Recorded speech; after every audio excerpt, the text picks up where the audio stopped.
आज सोचले ना रही का गाई, लेकिन हाँ एक लाइन जरूर कहे अपन भाई खातिर। अपन ये हमार भाई भी हमन, दोस्त भी हमन, कैसे कि हमने के साथे काम करीला सब, तो कबो दोस्त भी बड़े, भाई भी बड़े, बड़ गार्जियन भी बड़े, और कहीं ना कहीं एगो ऐसा इंसान जो स्टार तो बाकी स्टार के साथ साथ एक नेक दिल इंसान भी हवे। यही से इतना दूर दूर से कलाकार मनो हमने के पटना से चल के आयल बनी सब भैया खातिर खाली कल मोतिहारी जाए के बाद, बस ई भाई के प्यार कैसे कि ब्याह में ना आ पाइल रहे, हमरा लगत रहे कि खिसियाइल हुई है, बाकी अब ना कोई टेंशन। यही से कहे के बा कि तोहरा पके हुता के दा हर तकलीफ हो खिला, हर झरखोस के बुझा के ता तकलीफ हो खिला। बाकी हम चाहे कि अगर भाभी को कोई गाना हमारे पसंद हो तो भाभी फरमाइश आप कर सकते हैं, हम फरमाइश सुना देंगे। कोई गाना फरमाइश, कोई भी हिंदी बताइए ना, थोड़ा बहुत टूटा फूटा लेकिन गाएंगे।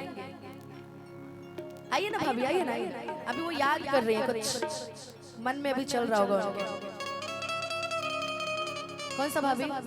अभी हो ना अंडरवार्म मामा ना बजो भैया। हाँ अच्छा अच्छा, एगो गाना है ना, ओ मेरे दिल के चैन आए मेरे दिल को दुआ कीजिए। आज हमारी भाभी सचमुच बहुत सुंदर लग रही है। तो हमारे भोजपुरी में कहा जाता है ना कि जब मेहरारू के मर्द सुंदर मिल जाला तो हमने के घर परिवार में मेहरारू अपना पति के बखान ऐसे ना करे, अपना पति के बखान ऐसे करे। तू तनी पतो के रहन से खाई, तार सूरज पति खड़ा बड़े बगल में का चाहता रो कि बड़ा नीक लागेला हाय बलम जी के बोलिया,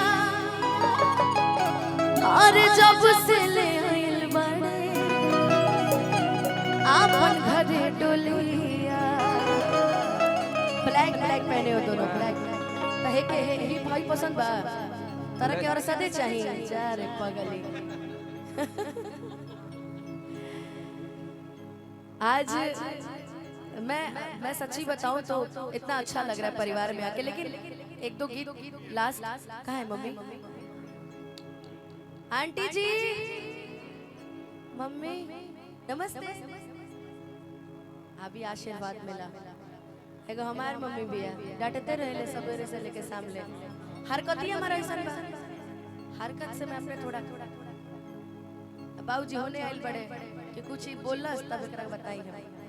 तो आज मैं अपने पापा के साथ आई कि बड़ा नीक लागेला, देखा होने भौजाई एक स्माइल करते रही, बलम जी के बोलिया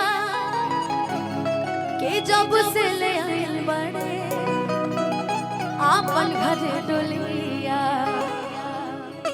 कि थोड़े छरहर पाता, थोड़े छरहर पातर मोट थोड़े थोड़े सावर न गोर बाड़े, जैसन सोचले रहनी वैसन पिया गोर बाड़े, सावर न गोर बाड़े हो। थोड़े छरहर पाता, थोड़े छरहर पातर मोट थोड़े थोड़े बाड़े सावर न गोर बाड़े हो, जैसन सोचले रहनी वैसन पिया गोर बाड़े, सावर न गोर बाड़े हो।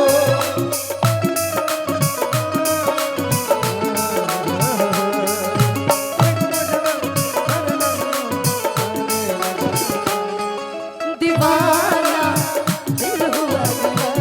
हेलो भैया, एगो माइक एक्स्ट्रा है ना, जरा मेरे सौरभ भैया को दीजिए, ऐसे अच्छा नहीं लगेगा यार। सिंगर के हाथ में माइक ही अच्छा लगता है। ब्याह हो गया, अब वो आप ही के पास रहेंगे, कोई दिक्कत नहीं, टेंशन तो हम लोग को है। एक लाइन दीवाना दिल हुआ दीवाना। आपके लोग इसके हेलो नो नो एक मिनट जरा भैया का स्किल लगाओ ना यार, दूल्हे को ही गाने का मौका नहीं मिलेगा तो कैसे बजाएगा। आ जाइए।